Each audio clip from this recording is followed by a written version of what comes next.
بسم اللہ الرحمن الرحیم۔ السلام علیکم۔ میرا نام مینا ہے اور یہ میری زندگی کی سچی کہانی ہے۔ یہ کہانی آپ لوگوں کو سنانے کے پیچھے میرے دو مقاصد ہیں۔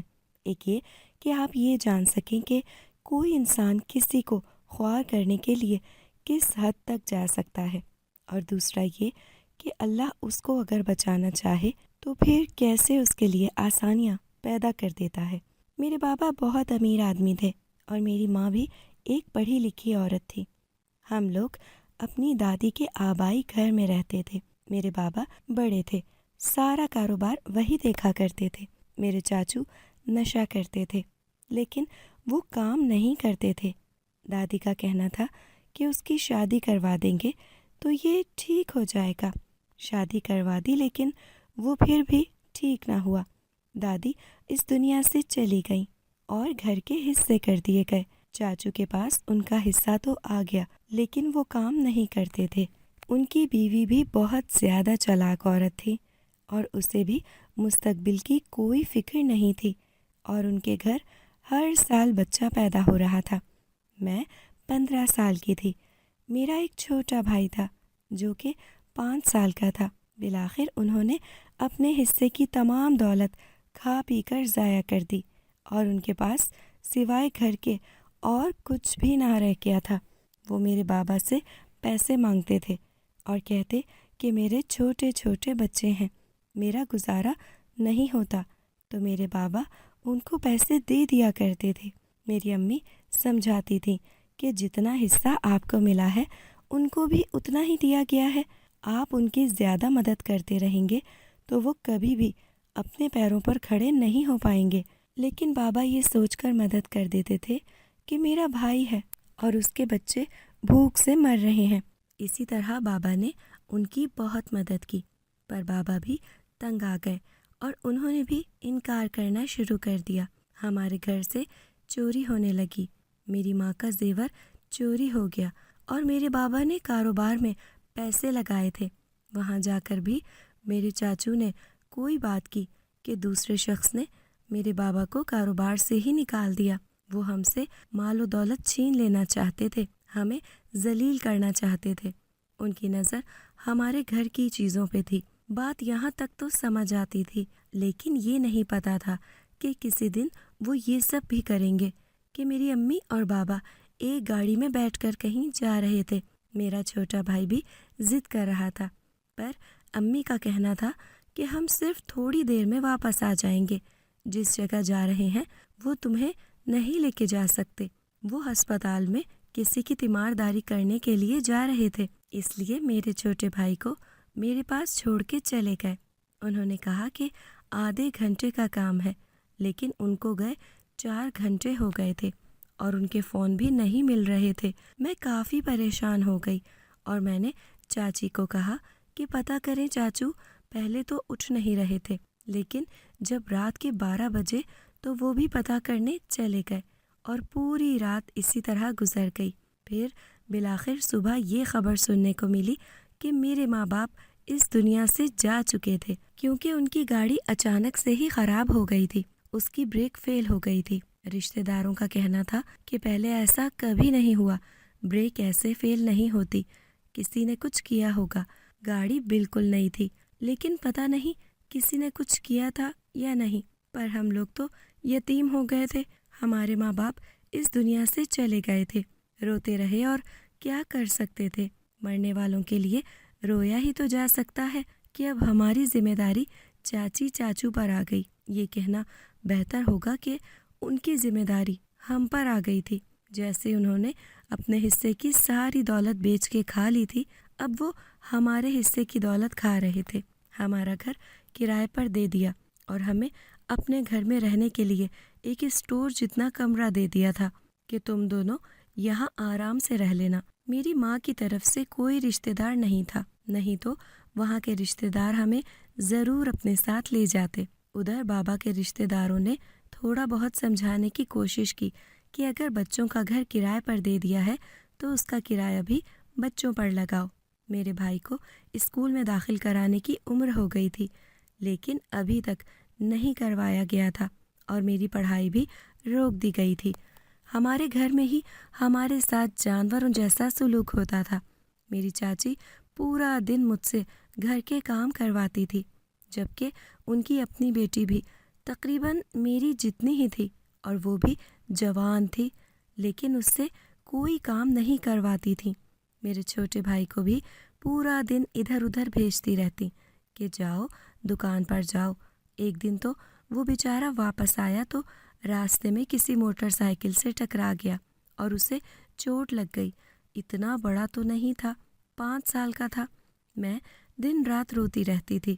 مجھے پتہ چل گیا تھا کہ یہ لوگ ہمیں استعمال کر رہے ہیں۔ میرے ماں باپ اس دنیا سے کیا گئے، اب ہمارا کوئی بھی نہیں تھا۔ رشتہ دار باتیں تو کر سکتے تھے، لیکن وہ بھی تو ہماری ذمہ داری نہیں لے سکتے تھے۔ سب لوگ اپنا گھر مشکل سے چلاتے تھے، ہماری ذمہ داری کہاں سے لیتے؟ پھر ایک دن میری چاچی نے کہا کہ تمہارا رشتہ آیا ہے، ہم تمہاری شادی کر دیں گے اور تمہارا بھائی ہمارے پاس رہے گا۔ میں نے کہا کہ نہیں، مجھے شادی نہیں کرنی، مجھے میرے بھائی سے دور نہ کریں۔ لیکن انہوں نے کہا کہ تم ہماری بات مانو گی، تمہارے ماں باپ اس دنیا میں نہیں ہیں، اسی لیے جو ہم کہیں گے وہی ہوگا۔ اور وہ میری شادی کسی سے کروا رہے تھے۔ یہ جان کر تو میں حیران ہی رہ گئی کہ وہ میری شادی اپنے بھائی سے کروا رہی تھی، جس کی پہلے شادی ہو چکی تھی اور اس کی بیوی مر چکی تھی۔ اس کے 4 بچے تھے، وہ میرے بابا سے بھی بڑا تھا اور شرابی بھی تھا۔ میری چاچی اسی کے ساتھ میری شادی کروانا چاہتی تھی، کیونکہ جب بھی وہ گھر میں آتا تھا مجھ پر گندی نظر رکھتا تھا اور میرا بھائی بھی مجھ سے دور ہو جاتا۔ وہ مجھے کہنے لگا کہ آپ مجھے چھوڑ کے نہ جانا، امی بابا بھی ہمیں چھوڑ کے چلے گئے، اگر آپ بھی مجھے چھوڑ کے چلی جائیں گی تو کیا ہوگا؟ میں اتنی بیوقوف نہیں تھی، مجھے پتا تھا کہ جب تک میں خود نکاح قبول نہیں کروں گی میری شادی نہیں ہوگی۔ میں نے کہا کہ میں نے نہیں کرنی اس بندے سے شادی اور میں کبھی بھی قبول نہیں کروں گی، انکار کر دوں گی۔ پھر مجھے میری چاچی نے مارنا پیٹنا شروع کر دیا اور کہا کہ زبردستی تیرا نکاح کروا دیں گے، تو کیا کر لے گی؟ بڑی آئی بولنے والی، اپنی ماں کی طرح بڑی پڑھی لکھی میڈم بنتی ہے، وہ بھی ساری زندگی مجھے خاندان کے سامنے نیچا دکھاتی رہی۔ جہاں پر وہ جا کر بیٹھ جاتی تھی وہاں پر میری کوئی اوقات نہیں ہوتی تھی۔ خاندان والے بھی اس کے آگے پیچھے پھرتے تھے۔ سچ کہتے ہیں کہ کسی سے نفرت ایک ہی پل میں نہیں بنتی ہے، بلکہ نفرت کو بننے میں کافی عرصہ لگتا ہے۔ یہ محبت ہوتی ہے جو ایک پل میں ہو جاتی ہے، لیکن نفرت کے پیچھے بہت ساری وجوہات اور بہت سارے واقعات ہوتے ہیں۔ شاید وہ پہلے دن سے ہی میری امی کی خوبصورتی، پڑھائی اور نوکری سے جلتی تھیں۔ میرے پاس اب کوئی راستہ نہیں تھا کہ میں کیا کروں سوائے اس کے کہ میں گھر سے بھاگ جاؤں اور اپنے بھائی کو بھی اپنے ساتھ لے جاؤں۔ لیکن اس کے بعد میں کہاں جاتی؟ میرے پاس جانے کے لیے کوئی ٹھکانہ نہیں تھا، لیکن یہاں نہیں رہنا چاہتی تھی۔ میری شادی کا دن آ گیا تھا اور یہ لوگ زبردستی میری شادی کروا دیتے۔ وہ شخص تو مجھے ایسے لگ رہا تھا کہ جیسے شادی ہو جائے گی تو اس کے بعد میری زندگی اس سے بھی بری ہو جائے گی۔ میں یہ سب کچھ ہونے نہیں دینا چاہتی تھی۔ میں نے اپنے بھائی کو سمجھایا کہ آج رات کو ہم یہاں سے چلے جائیں گے، تمہیں میں جیسا کہوں تم نے ویسا کرنا ہے، بالکل بھی بولنا نہیں اور میری ہر بات ماننی ہے۔ اس نے کہا کہ ایسا ہی کروں گا۔ مجھے نہیں پتا تھا کہ میں کیا کروں گی، مجھے قسمت کہاں لے جائے گی۔ پھر میں نے فیصلہ کر لیا تھا کہ اس گھر میں نہیں رہوں گی۔ اس میں ویسے بھی ہمارا کوئی نہیں تھا۔ تھوڑا بہت سامان پیک کر لیا جس میں میری امی کی تصویر اور بابا کی تصویر تھی اور میرے بھائی کے اور اپنے کچھ کپڑے تھے۔ اتنا ہی سامان لیا جتنا میں آسانی سے اٹھا سکتی تھی۔ ادھر سے کوئی قیمتی چیز لے کر نہیں جا رہی تھی۔ رات کا وقت ہوا تو میں نے اپنے بھائی کو نیند سے جگایا اور اسے کہا کہ ہم جا رہے ہیں۔ میں نے دروازہ نہیں کھولا تھا بلکہ پہلے ہی کھڑکی کھول رکھی تھی۔ کھڑکی سے چھلانگ مار کے بھائی کو ساتھ لے کے میں وہاں سے چلی گئی۔ اسٹیشن پر گئے اور جو بھی ٹرین مجھے نظر آئی میں اس کے اندر بیٹھ گئی۔ میری حالت بہت بری ہو رہی تھی، مجھے ڈر لگ رہا تھا۔ میں نے اپنے بھائی کو گلے سے لگایا ہوا تھا، وہی میرا سہارا تھا۔ اس کے سہارے ہی مجھے ایسا محسوس ہو رہا تھا کہ میرے ساتھ کچھ غلط نہیں ہوگا، اور وہ بھی میرے ساتھ ایسے ہی بیٹھا تھا کہ جیسے میں ہی اس کے لیے سب کچھ ہوں۔ تھوڑی دیر کے بعد گاڑی اسٹیشن پر رکی تو ہم نے وہاں سے ٹکٹ لیا۔ میرے پاس ٹکٹ کے پیسے تھے اور اپنے بھائی کے لیے کچھ کھانے پینے کی چیزیں بھی لی، کیونکہ وہ بچہ تھا، اسے بھوک لگتی تھی۔ میں اپنے آپ پر قابو پا سکتی تھی، لیکن اس کو کیسے سمجھاتی؟ ٹرین لاہور نام کے شہر میں جا کے رک گئی۔ میں لاہور کے بارے میں جانتی تھی، میں نے اسکول میں اس کے بارے میں پڑھا تھا، اور مجھے یہ پتہ تھا کہ اس شہر میں کوئی بھوکا نہیں سوتا ہے، کیونکہ یہاں پر دربار ہے جہاں مفت میں کھانا کھلایا جاتا ہے۔ مجھے لگا کہ یہ ہمارے لیے ٹھیک رہے گا، اسی لیے ہم یہیں پر اتر گئے۔ لیکن اب کہاں جاتے؟ ادھر پھر رہے تھے، چلتی جا رہی تھی۔ کبھی اپنے بھائی کو گود میں اٹھا لیتی تھی، کبھی وہ چلنے لگتا تھا، کبھی وہ سو جاتا، کبھی کسی جگہ پر بیٹھ جاتے کہ کوئی نلکا نظر آتا تو اس سے پانی پی لیتے۔ جو تھوڑے بہت پیسے تھے ان سے کوئی چھوٹی موٹی چیزیں لے کر کھا لیں۔ پیسے بھی ختم ہو گئے اور رات بھی ہونے والی تھی۔ چلتے چلتے ایک گلی سے گزرے۔ گلی میں بالکل ہی اندھیرا تھا۔ جب وہاں پر بیٹھا ہوا ایک آدمی ہماری طرف متوجہ ہو گیا، شاید وہ کوئی نشہ کرنے والا آدمی تھا جو وہاں پر بیٹھا تھا۔ اس نے کہا کہ یہاں کیا کر رہی ہو لڑکی، ادھر آؤ میرے پاس۔ وہ ہمارے پیچھے پیچھے آنے لگا اور مجھے آواز دینے لگا۔ میں اپنے بھائی کا ہاتھ تھامے جلدی جلدی وہاں سے بھاگنے لگی، اور پھر مجھے ایک گھر نظر آیا جس کا دروازہ کھلا ہوا تھا۔ میں اس کے اندر چلی گئی۔ اس آدمی نے کہا کہ لڑکی، پاگل تو نہیں ہو گئی؟ اس گھر کے اندر جا رہی ہو، میں تجھے کچھ نہیں کہوں گا، تیری جان تو نہیں لے لوں گا، پر اگر تو اس گھر کے اندر چلی گئی تو مر جائے گی۔ واپس آ جاؤ، واپس آ جا، اس طرح کی حرکت نہ کرنا۔ ٹھیک ہے، میں جا رہا ہوں، وہاں سے میں چلا جاتا ہوں۔ میں اس کی آواز سن رہی تھی، بری طرح ڈری ہوئی تھی، اپنے بھائی کو گلے سے لگایا ہوا تھا۔ وہیں پر بیٹھے بیٹھے کب میری آنکھ لگ گئی مجھے پتہ ہی نہ چلا۔ جب صبح ہوئی تو آس پاس دیکھا اور حیران رہ گئی۔ یہ گھر تو واقعی رہنے کے قابل نہیں تھا، یہ تو شدید بہت ہی پرانے زمانے کا گھر تھا، شاید 100 سال پرانا۔ یہاں پر کچھ سامان بھی پڑا، لیکن بہت زیادہ گندگی تھی۔ ایسا لگتا تھا کہ یہ کوئی ہاسٹل تھا یا پھر شاید کوئی ہوٹل، کیونکہ اس میں بہت زیادہ کمرے تھے اور ہر کمرے کے اندر ہی ہاتھ دھونے کے لیے بیسن لگا ہوا تھا، اور اندر ہی ایک چھوٹا سا باتھ روم بنا ہوا تھا۔ مجھے تو ایسا لگتا تھا کہ یہ کوئی ہاسٹل ہی تھا۔ ہر کمرے میں ایک ہی جیسا فرنیچر پڑا تھا، ایک سنگل بیڈ، ایک ٹیبل کرسی اور ایک الماری۔ اس سے لگتا تھا کہ یا تو یہ کوئی ہوٹل ہوگا اور یا پھر ہاسٹل۔ اس کی پیشانی پر لکھا تھا نرنجن نواس، شاید یہ ہندوؤں کے زمانے کا تھا۔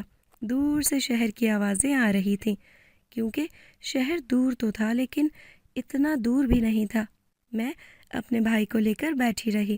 اس آدمی نے یہ کیوں کہا کہ گھر کے اندر نہیں جانا، اور وہ اس گھر میں میرے پیچھے کیوں نہیں آیا؟ ہو سکتا ہے کہ وہ یہاں پر اس لیے نہیں آیا ہو کیونکہ اس کو کسی کا گھر سمجھا ہو، لیکن یہاں پر تو کوئی بھی نہیں تھا۔ میرا بھائی 2 راتوں کا جاگا ہوا تھا۔ میں نے ایک کمرے کو کسی طرح صاف کرنے کی کوشش کی، بستر کو بھی صاف کیا اور اپنے بھائی کو وہاں پر سلا دیا۔ خود میں آس پاس دیکھنے لگی اور سوچنے لگی کہ اب میں کیا کروں گی۔ امی ابو کی بہت یاد آ رہی تھی۔